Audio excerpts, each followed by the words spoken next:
Well, my friends, welcome to our new show, the Schuylkill Report. Yes, it's called the Schuylkill Report. Sam Lesante here. We're thinking about maybe bringing a lot of information to you about Schuylkill County.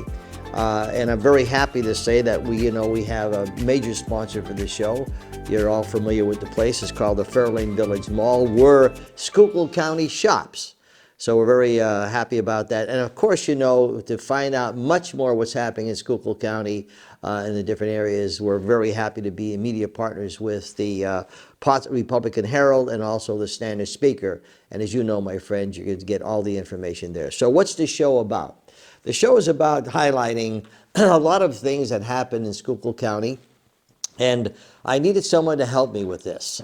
So I had to turn to my good friend who I have known for 20-some years, and it was very knowledgeable, and it participates in so many things, and my good friend Jerry Enders, who is going to be sort of my co-host. Jerry, well, first of all, thanks for accepting the position. Well, Sam, it's an honor. I was thrilled to get the phone call several weeks ago. I enjoyed our conversation, kind of throwing together some ideas, and I think we come up with a really good slate of people and information we're going to be able to share with the community through this new show. And I like the idea of the Schuylkill Report because as our conversation, you want to report on all of Schuylkill County. It's just not Pottsville or Tamaka or one area. It could be Schuylkill Haven, it could be Origsburg, Shenandoah, a lot of stuff going on in the county. So we're reaching out for more information. The interesting thing is I had Sam Matta, who I want to thank, and we're going to show a lot more about what's happening. But Sam, is running the Muhammad Ali camp, plus he's used to be a reporter. But he gave me some interesting information about just Shenandoah. Tommy and Jimmy Dorsey were born there. Then Frackville, where the Jordan brothers were. Yeah. But as I'm looking at all these different towns, Monterey City, Frackville, Shenandoah, you name it, Jerry, each town, and we're going to try to highlight Tamaka, the whole town. We're trying to highlight some of the things. Each town has so much history, correct? Absolutely. Everywhere from in the 18s with the old breweries, and we have Yingling here in Pottsville, but 140 years ago, there was a brewery in every town, and sometimes 3 and 4. Yeah. Even Monterey City had their own brewery. We have some information in the museum on that. But you're correct. Every town has a lot of history, whether it's the buildings, the brewery, or just about anything at all. And that's what we're going to report on and get more information and share it with the community and with the people. And Jerry, I found that when I'm talking to people from these different towns, I was born and raised in Pardeesville, a little patch town. Very proud to be born and raised there. And each town, as we grew up, so proud of their towns, and so proud about of the people that live there, and I wish we had more of that, don't you think? Oh, absolutely. I was born and raised for quite a few years in a little town, Likens, Pennsylvania. That's out in the West End, out past Tower City. And a neat little town, and I still have all my fond memories of growing up there. There was a big community pool. There was 2 pools in there, and they were fed by the creek that came down, and very cold. Mm-hmm. But you talk about memories back then. I mean, they had a band hall. They had all kinds of events for kids. And that's what you and I talk to other people about, and that's some of the stories we're going to get into. Oh, that's going to be interesting. Now, speaking of that, this is the Schuylkill Report. Email me anything that's happening in your area. It's sam@ssptv.com. We're taping every month. This show will be seen up until the Black Friday. And before that, I want to mention there's a Santa drop in Shenandoah on November 24th. Also, the Christmas Black Friday, there's a coal cracker Christmas in Shenandoah. there's a lot more activities happening, but I was able to gather some of this information from my friend Sam Matta. Now, we're going to also have some guests on, and today I'm very excited about having the two guests. Jerry, I'll talk about Brock Stein. He is the president of Koch's Turkey, and let me tell you, of course, every year we've been getting into Koch's turkeys. There's a difference, but what about that turkey farm, and how many states do they really distribute? And who else is joining us today? We're going to have Danny Murphy here. Danny is a co-chair for our area for Toys for Tots. Danny, of course, is a Marine. You never say he was a Marine. He is a Marine. Yes.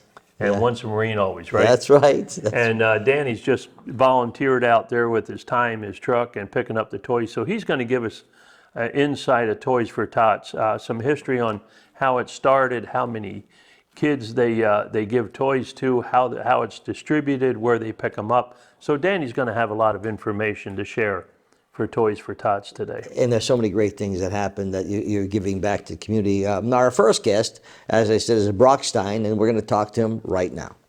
So Brock Stein is the president of Koch's Turkey Farm. And if you haven't had a Koch's Turkey, you don't know what you're missing. Every year, okay, all of our employees and our on-air personalities, we get them turkeys, as you know. Mm-hmm. And, you know, the first thing they tell me is you're getting a Koch's Turkey, aren't you? You're getting a Koch's Turkey, right? Yeah, I'm getting a Koch's. Tell me about Koch's Turkey. How did it start? Well, first of all, thank you. My great-grandfather, our family's been farming in Schuylkill County for generations. My great-grandfather added turkeys to his farm in around 1939. He had a feed business, chicken, cattle, really anything you can think of farm-related, he was doing it, and he added a very small number of turkeys in 1939. My grandfather had three brothers, and so after my grandfather, you know, they sort of split up the businesses, and my branch had the turkey business. So we built our first processing facility in 1972, and really, you know, we've been growing ever since then. We, in the mid-90s, went to the all-natural vegetarian-fed diet, which was a huge differentiator for us, and then we added organic in the early 2000s, and so that's where we are still to this day. We don't produce a conventional commodity product. We only specialize in the all-natural and organic products. So what does that mean? I mean, you hear organic and you know, and you read, I mean, is it healthier? Is it better? I mean, what do they eat? They eat mostly corn and soybeans. So the real differentiator is how the animals, what they eat and how they live their life. So we're a certified humane producer, meaning that all of our turkeys across our farms have more space. They have a lot more humane treatment. They eat really whole diets. They're all vegetarian fed. And then our processing is very, in a lot of ways, old-fashioned. It's mostly hand-done, very minimal. So the product quality that arrives at your table, in a lot of ways, is very simple. I think the way we raise our turkeys is the right way. And like I said, I think we keep that pretty simple, and the way we process as well. So how many turkeys do you produce a year? In a year, we'll do a little over 1 million. 1 million turkeys? Yeah. Yeah. And they're humane way you you get them prepared, etc. Yeah. You told me, now I never knew this, my friends, Koch's Turkey Farm. How many states are you in? We're about half the country. We're Wow. predominantly on the East Coast, but we do some business across the country. But we routinely distribute to the East Coast and about half the country. Where can you find a product? What stores or what chains handle your product? We do some private label for some big grocery stores, but under our label, you can find our products at Whole Foods markets, as well as Mom's Organic Market, Kimberton Whole Foods, stores like that. Again, we really specialize in the better for you, all natural organic products. So when, I learned a little bit about it. So when you sell the turkeys, they want to put them under their brand and their stickers on there. Do they put Koch's on the sticker that you can identify? All depends on the store. So Yeah, it's sort of all the above. Some of our product is sold only under our brand, some is sold under the store brand, and some is a combination of both. Yeah. What separates your turkeys? And believe me, there's a difference. I mean, there's no question. What separates your turkeys? Not that you're knocking any competitors, but there is a big difference in taste. There's no question about it. Well, thank you. Again, I think it's really from the beginning. I think the way we raise the turkeys, We try to do it in a really very old-fashioned way. They eat simple diets. They live with a lot more room to grow naturally because we don't use growth hormones on the farms. And then, like I said, a lot of our processing is still hand done. And so by the time it arrives to you, it's really gone through a very simple process. A lot of the bigger players in our industry use a lot of automation and machinery, which tends to impact product quality. And our recipes are also pretty wholesome. So when you buy our ground turkey, it's a lot less product in it. It's very simple. We do basically thighs and breast meat the way it would have been done a long time ago. And so that tastes a lot better. A word there, hormones. That seems to be a lot of chicken farmers use a lot of hormones, and that seems to affect people that eat a lot of chicken in certain ways. That it's not unhealthy, but it's not healthy either. So not having the hormones in there really helps you, give you a better product. Yeah, and again, we made that switch a long time ago. And so for the date of opening the retail store, what would that be? It's about mid-November. Yeah, good. That's good for the local people to know. Yeah. But here again, we talked about it's not only for Thanksgiving you're doing turkey. So, Right. I mean, you're distributed throughout the year, and there's different parts you sell. Yeah. Give me some of the products that you sell. Sure. So I think our biggest non-holiday product would be ground turkey. So we do a dark ground as well as a ground breast. Turkey burgers, we do smoked turkey breasts, smoked turkey parts, deli products. We do some marinated tenderloins. We have a pretty comprehensive product portfolio for the non-holiday business. But that holiday whole turkey is really what we're known for, and it's the core of our heritage. Yeah. You know, another thing is when you're talking about prices, my friends, you know, we all know that we have the inflation situation, but you've always managed, at least what we see, is to keep the prices in a reasonable range. Because you're faced with the same thing with inflations and costs, etc. And I got to congratulate Koch Turkey Firm for doing that for the consumer. You know, keeping that price down. Am I saying correct? Yeah, absolutely. I think, you know, everything we've talked about today, the way we run our business and the way we create our products is certainly not the cheapest way to do it, but it's what we believe in. And on the pricing side, we really try to have a less volatile relationship with our customers' pricing. So we try to manage those prices on a yearly basis in a conservative way so that, again, we're not really trying to shock the customer, but we're managing our business at the same time. It's a... Yeah, you have a great company. Well, thank you. You know, it's and the people there are very helpful, and I got to tell you that, you know, we're always excited about getting your turkeys. Well, thank you. We appreciate it very much. Talking to Brock Stein, my friends, he's a president of Koch's Turkey Farm. You can go to their website, and you're open mid-November, you said, for retail. I love their turkeys. Well, thank you. I wish you the best. We'll be back right after this. Thank you.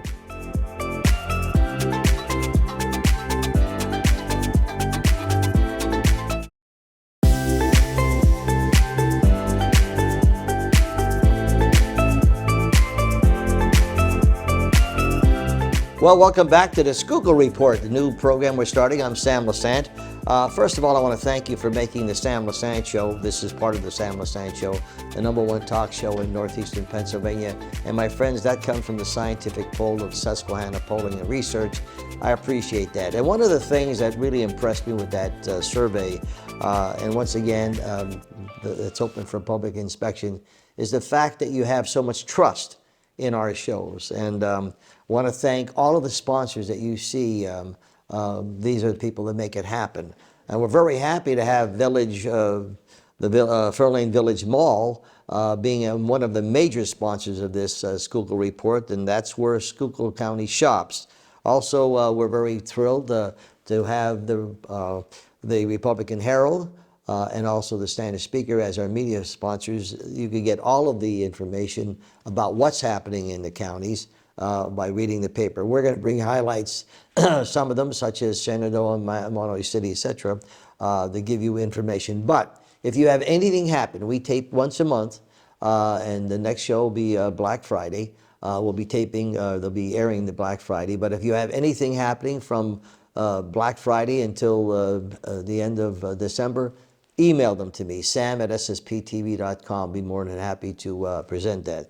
I needed someone to help me out with this show, and I couldn't find a better person who is extremely knowledgeable. But my good friend Jerry Enders, you know, Jerry has the museum, he has his car lot, he's been around a long time and well respected. And once again, I want to thank you for being my co-host on the show. Well, Sam, it was an honor when you called me a couple of weeks ago and wanted to put together this program. We talked, and it just all fell together. And we do want to thank Explorer Schuylkill. Yes. We're here at the Visitor Center here in the Union Station parking lot. Regina, our executive director, and our staff here are very happy to have us and accommodating. So it makes a nice setting for us to have our show here. And once again, thanks to Explorer Schuylkill for that. And what they do is fantastic. Now, we have a good guest here. Oh, you know this gentleman. Tell everybody who he is. I'd like to introduce my friend and Lion Club member of the Possible Lions Club, and does so much. But the big thing Danny does, Danny Murphy, with the Toys for Tots. And Danny does, he's a co-chair with the Toys for Tots, along with Ed Querin. Ed couldn't be here today to make it, so Danny's filling in. And they do a lot, and a lot of work. Nobody sees the work. Danny and I talked outside. No one sees the work behind the scene. Yeah. The picking up the toys, the getting the boxes out. Danny, tell us a little bit, when you distribute the boxes, how many places do you have the pickup and drop-off centers in the county? I can't speak for Ed, but another co-chairman, myself and Ed, Keith Laszlo, we have the southern Schuylkill County, and we have about 50 stops. We drop boxes off. Different churches, Dollar Generals, grocery stores, car dealers. We have them everywhere, and you want the boxes out there for people to see. And you spend your time and your truck and your own transportation. You give to no, we're not compensated for anything like right, that. that's what I mean. You volunteer all that and pick up the toys, and when you pick them up, where do they go? Warehouse and distribution. That would be a point there. Then Our main warehouse is the Foursquare Gospel Church. It used to be the Schuylkill County Synagogue, and also we keep toys in the Salvation Army. That's where they're put there till the women start working. These ladies are from the Salvation Army. They catalog them. They get between sexes, ages, and there's really a lot of work behind the scenes with these people. Right. How do you know where the toys go, or how where they distribute them? Well, we always say we pick them up. We don't do the other part of it. The Salvation Army does the vetting of the children. You must call. I have a number here. People can call this. They call in and get on their list. So let's put the number on the screen, Sam. Okay. Let's read the number. And this is now they call for this for what now? This is for us to pick them up, but the Salvation Army has a number here that. And the number is? It's 570-622-5252. Okay, and we'll have that on the screen. And that's for people who want to get their children. Get this children's store. And they'll vet them. They'll find out their needs, how many kids there are in the family, their sexes. And jumping in a little bit on that, because there again, I worked with you quite a bit through the Lions Club with your Toys for Tots and learned a lot. And through Corvette Club, other organizations that donate. And I've been told, and you and Ed have already mentioned, you get a lot of toys for the young kids, but sometimes a monetary donation is better, that you can hand pick toys for other age groups. Is that? Most of the toys that come in are for younger children, teddy bears and small games. That's a good point. Yep. Yeah. And now the older children, you can't give them a child, a 12 or 13-year-old kid something like this. Right. We need to have money to buy electronic gear, bicycles. Right. Well, we don't solicit money for individual people, but the organization solicits corporate givings. But locally, we use our money to buy bicycles and a little more expensive toys. Yeah. And if I may, at the Lions Club, our Lions Club will be donating a check to Toys for Tots. And over the past years, L&K Construction, Finelli's, they have donated $1,000 monetary donation to the Toys for Tots through the Lions Club charities. So that is, the kind of way people can help. If they have other organizations, the Kiwanis, Rotary, anybody wants to donate I'm sure Danny they'd be happy for the monetary donations as well. You know, I could imagine, you know, we know what it is when children are looking for a gift, you know, from Santa, or I can imagine the many smiles and the thousands of smiles that you put on kids' faces, you know. And so why do you do what you do? I mean, Feels good. Is that Feels real good. yeah, that's good. It's, I'll be in a parking lot and want to pick up a box, and someone will come up to me and just hand me $20. Yeah. I've had people give me money in church. Yeah. They're appreciative of what they get, whether it's one toy or they're appreciative and you made someone happy.